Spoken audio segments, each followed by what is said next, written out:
Yes. Yes, yes, yes, yes, yes, yes, yes. Hello. Hi. What a day it's been. This morning was not my friend, but I am in a great place right now. And I'll get to that very briefly because I don't want to bore you with me. But first, a reminder my name is Perez Hilton. That dude, the queen of all media, the gossip gangsta, the original influencer, and I go live on YouTube every single weekday, Monday through Friday at 7:30 p.m. Eastern, 4:30 Pacific, and I have set up a membership on this YouTube channel. So if you enjoy my videos, if you watch regularly and you can, please consider supporting. If you do, then you'll get to chat with me live during the premiere because bloop, I just turned member only mode on. However, if you can't become a member, because I get it, not everybody is able to financially support, like Ryan Robinson, who is amazing. $5 a month is a lot for for people. It's still free to watch. Everybody can watch. Everybody can comment. Once the premiere is over, everybody can like, everybody can share. Hi, Abigail. Hi, Sue. So, having said that, today took it out of me, Erna Betty. Oh my God. I was actually really stressed about going live today for a variety of reasons. The main one is I was having phone issues. My battery has been flaking on me. Like it was not charging well. And I'm like, what the hell's going on? And then I checked and I have a battery health issue. And I couldn't get an appointment at the Apple store until after my YouTube live today. So, the thought of doing this, Joni, was giving me anxiety. And then that triggered all sorts of different things. And I had to go live on television earlier today in studio for my monthly appearance on the Morning Blend, which I'll share with you guys maybe not tomorrow, but Friday. I had to do that and be cool, calm, and collected and on. I also had to go to my daughter's school today. And all these other things that, life is stressing me out, but I turned it around, I accepted the fact that I have to get a new battery and it sucks because you know me, I'm cheap AF. And who likes spending money if they don't want to? If you want to spend money on this, that, or the other, great. But I don't want to get a new battery. I don't want to waste my time or spend the money on a new battery, but I'll do it, because I have to, because my phone needs to work. But after I got home from my daughter's school and being in the studio, I started to manifest some things. I strategized. I sent out a bunch of emails and good things are coming my way. And I hope good things are coming your way too. Now let's get to it because there's a lot of show today. Starting with some breaking news from Vegas. If you missed the video that I uploaded earlier, the iconic Mirage Hotel Casino Resort is closing permanently. That's a big story here in Vegas. If you're a fan of that property or just want to visit before it closes, you have until July of this year. There we go. But in news that you might be more interested in, last year, I covered a lot of the very bitter split between Sophie Turner and Joe Jonas, which is still ongoing. It's been open for decades, Ryan. Decades, like over 30 years. I don't know exactly how many. I think 37, around there. Sophie Turner and Joe Jonas, hey Adam, they're still not divorced. They cannot agree on where to raise their children. There are two daughters, very young, and Sophie wants to be based permanently in or predominantly in the UK, and Joe Jonas wants to be based in the US. And they just can't agree.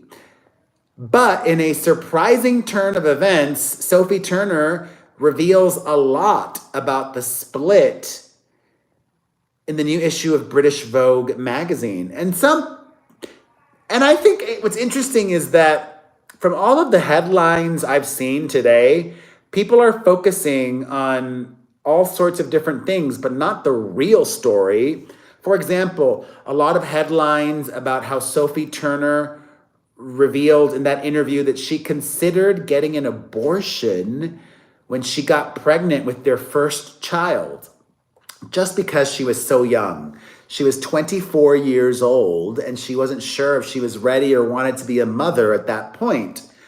But eventually she said, that she wanted to have the baby, and she did. And then they had a second baby not too long after that. She also did open up about the split, focusing on the narrative that was being written, that she was a big partier. Sophie Turner denied that, saying she's not a big partier, and it was very hard for her to have to deal with all of that. But what's most interesting to me about this British Vogue interview is this part where Sophie Turner spoke about Joe Jonas, saying, "I'm unhappy with the way everything played out, especially when it comes to my children.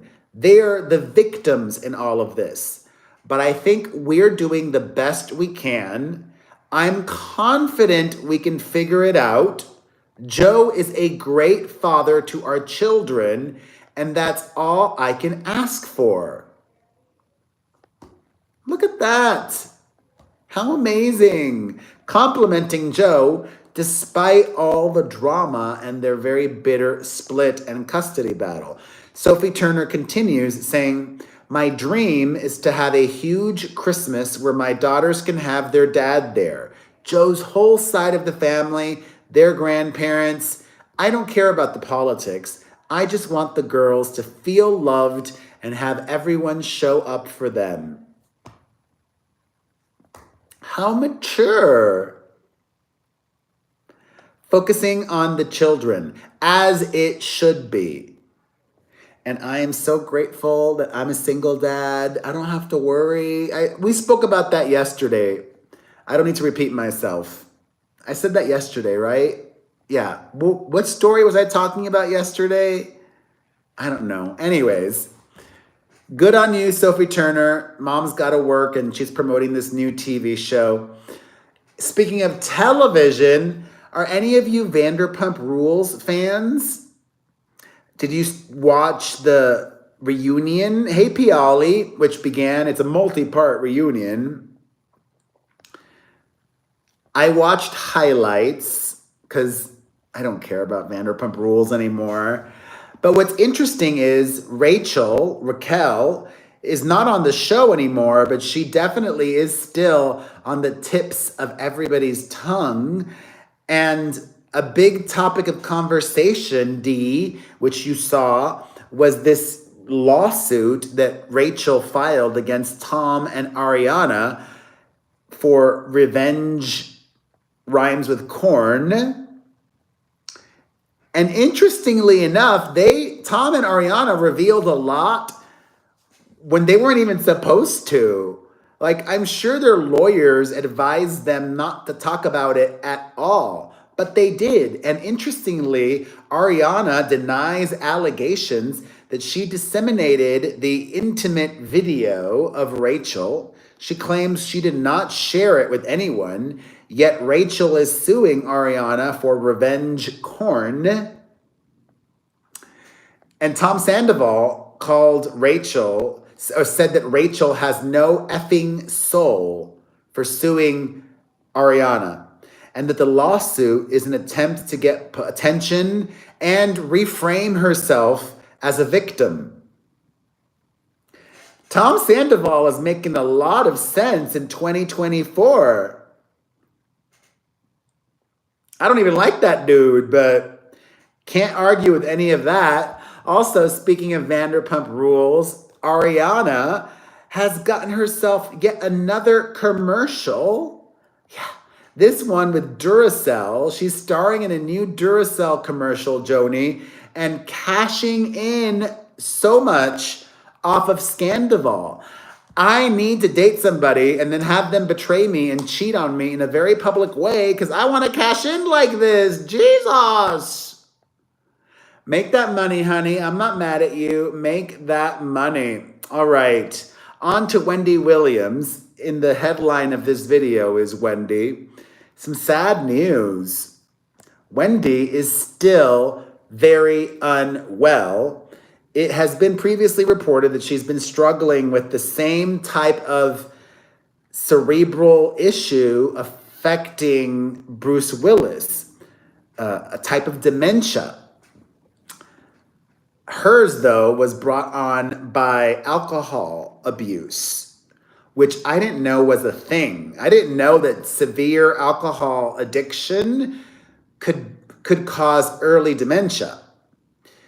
So because of that, Wendy was recently deemed incapacitated, Christina, by experts. And her guardian, Annie, had to step in and handle this mess, this recent real estate mess. In March, Wendy's New York City condo, this luxury penthouse that she bought, had a tax lien placed on the property.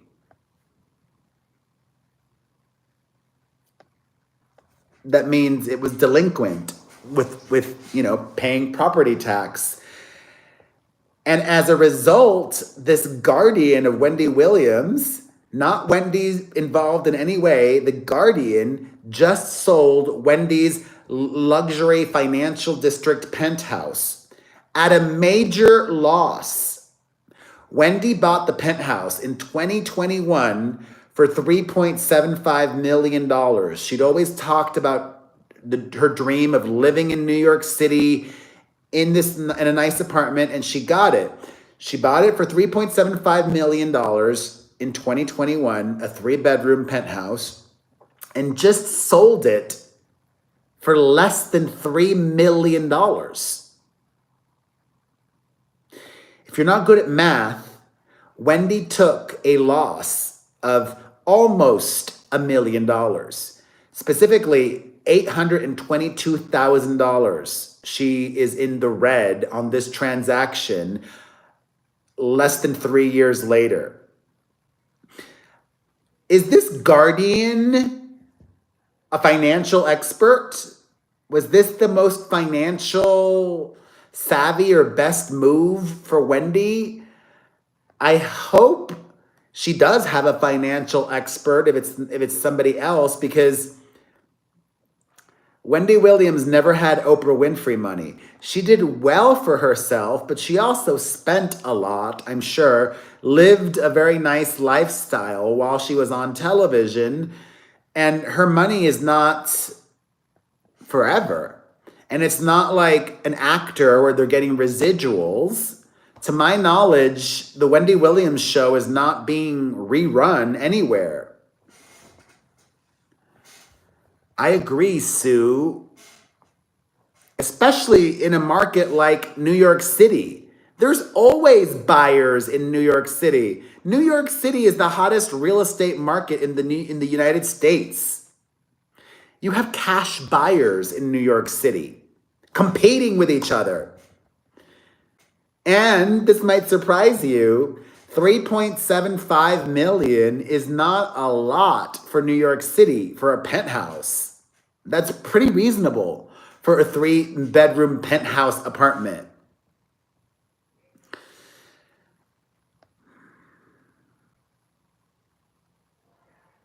Sending Wendy positive vibes.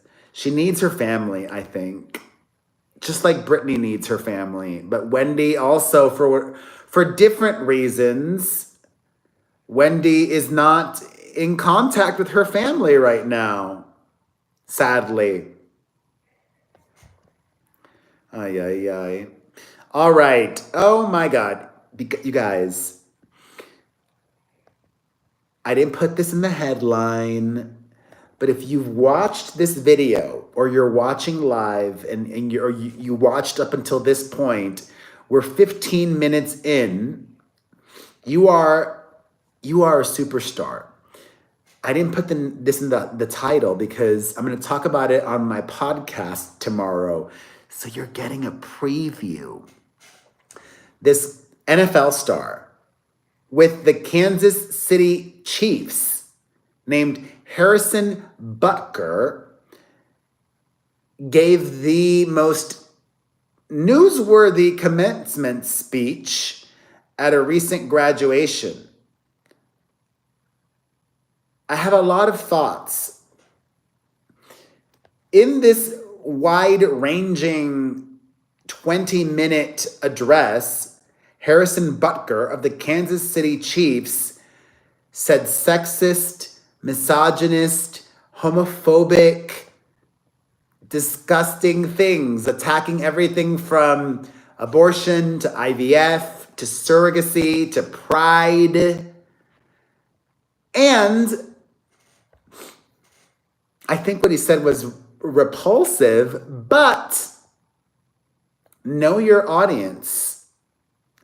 He said all of this at a Catholic university where, sadly, a lot of men and maybe even women probably agree with him.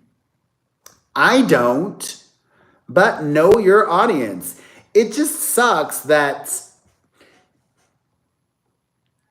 I respect most religious people except for the really judgmental ones. I believe that God, if you believe in God, is all loving, right? God loves all, and you should let others live and live yourself. But this guy thinks he's a great Catholic, because he knows how to be a Catholic. Like, specifically, like talking about how women should stay at home and be homemakers and wives and mothers. That means if a good Catholic woman wants to marry her husband but not have children, then she's a bad Catholic, right? Because he thinks, like, listen to the crap that he said about his wife. I can tell you that my beautiful wife, Isabel, would be the first to say her life truly started when she started living her vocation as a wife and as a mother. What if it's not every woman's vocation to be a mother or even a wife? Are they bad Catholics? Isabel's dream of having a career might not have come true, but if you ask her today if she has any regrets on her decision, she would laugh out loud without hesitation and say, hey, no. Obviously not, because she scored an NFL player and I think got a child, or let me see, what does this guy have kids? What's his name again? Harrison Butker. What a name. It was Annie. Does he have children? He married his wife in 2018. Do they have kids? Personal life?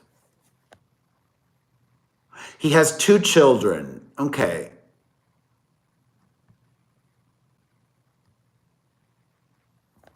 He's got 2 kids, so the wife is happy. Her professional career didn't happen, but now she's, married to an NFL player and has 2 kids. And even if things don't work out with this guy, she's set. You know what I mean? It's just, it's okay. He's allowed to believe this. That's his opinion. But his opinion is just so judgmental. You can be a great Catholic and not be married and not be a mother and have a career. and have 2 or 3 of those things or all 3 of those things. Okay? All right. Y'all, have you seen the new Wicked trailer? It just came out today, and I have some thoughts. If you haven't seen the Wicked trailer, watch it after my live is over or the replay is over, or watch it after. But Ariana Grande is not doing it for me. Is it just me? Or are you feeling the same way too? I could not stop watching Ariana Grande. I'm like, oh, this is Ariana Grande in the Wicked movie. She wasn't bad, but she wasn't convincing. She didn't hook me in. The whole point of a trailer is to get you to watch the movie. And based on what I saw in the lengthy trailer, Ariana is not doing it. In my opinion. What is yours? What do you think? Teresa feels the same way as I do. And like I said, it's not like she's bad, but I felt like I was watching Ariana Grande. She wasn't acting it well enough or convinced. I don't know. It just, Cynthia Erivo, amazing. Although I guess I understand why with the iconic in Defying Gravity, she changed it up, probably on purpose. She wanted to make it her own. I heard the difference, you know? Anyways, that's my take. I'd love to hear yours. Speaking of pop stars, from Ariana Grande to Selena Gomez, Selena Gomez's boyfriend, Benny Blanco, was on Howard Stern and opened up about their relationship and more, specifically saying that Selena is his best friend. And he didn't realize they were on a date when they went on their first date. Cute. And he says that he wants to have children. Hopefully not anytime soon, okay? They've only been dating a year, he says. And remember what I said yesterday? People in this day and age rush into having children. Can you really know after 12 months of dating someone that they're the right person to have kids with? I'm old school. I think 3 years. Be with somebody 3 years before you decide to have children. In my old school opinion. And like if you want to fast track things, you know, date somebody for a month. Date somebody for a year. Get engaged at the 1 year anniversary. Set your wedding date for a year later. So you get married 2 years after you started dating, and then wait until 12 months after your first year of marriage to try to have a baby. And by then, you've been together for 3 years. You enjoyed a 1 year of honeymoon. Blah, blah, blah. I don't know. I'm old. I'm very traditional in many ways. Well, you are the minority, Ryan. Most marriages and most relationships don't work out. All right, well, you're the minority too, Teresa's crazy life. Hey, Osfly girl, don't worry. We still got a lot of show left, including David Copperfield. Y'all, this is some major drama. David Copperfield, the magician, has been accused by 16 women of sexual misconduct. Wait, you dated David Copperfield? Osfly girl? What?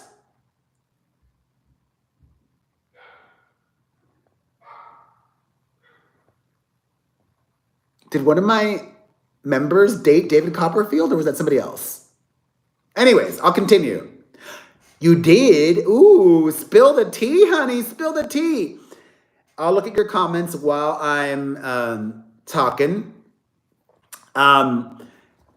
The Guardian, which I think is a very reputable publication, The Guardian is like the New York Times of the UK.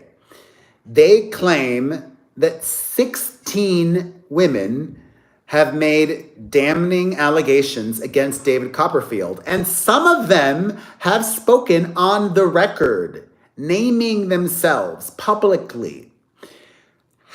More than half of these 16 women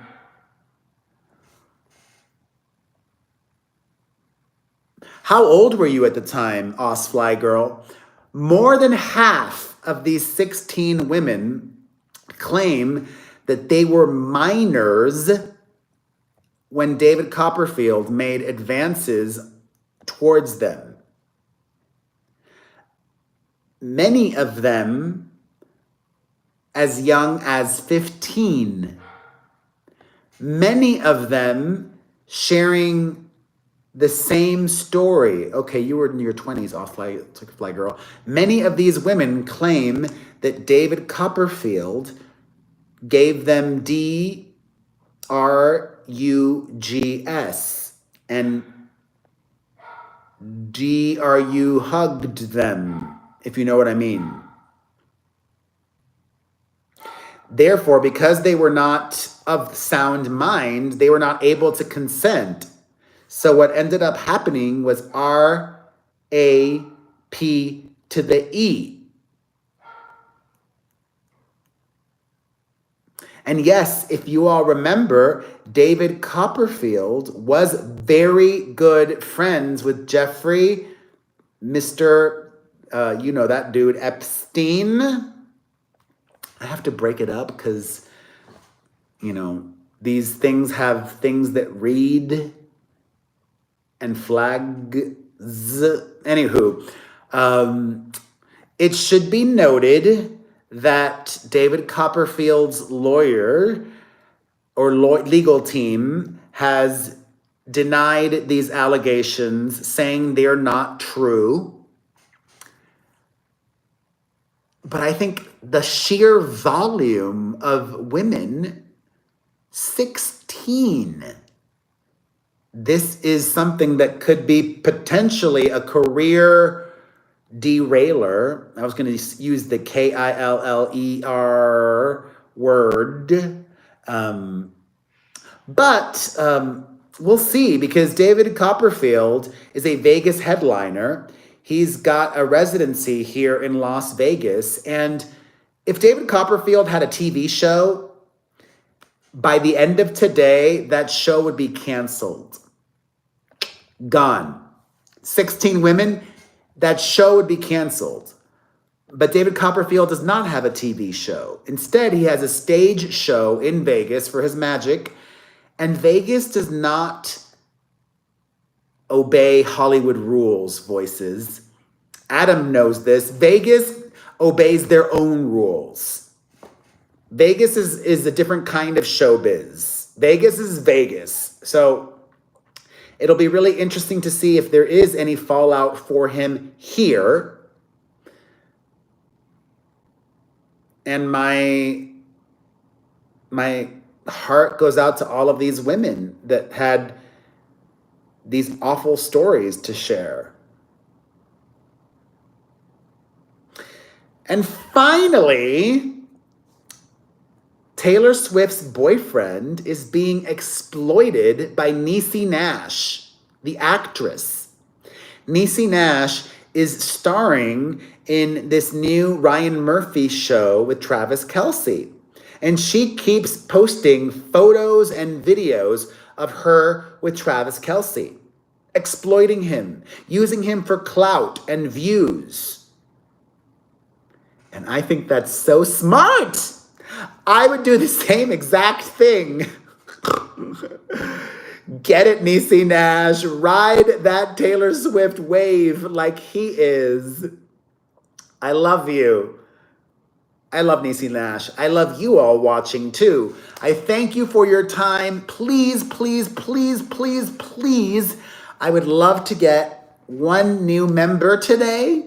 If you can, consider becoming a member and supporting my channel. You get to chat live with me during every premiere. I go live every weekday, Monday through Friday at 7:30 p.m. Eastern, 4:30 Pacific. Hot topics. But if you can't support through a membership, it's free to watch, free to comment when the live stream is over, free to like, free to share, free to subscribe. Do all of those things. I love you. I appreciate you. I mean it. Oh, look, you get these cute little stickers too if you're a member.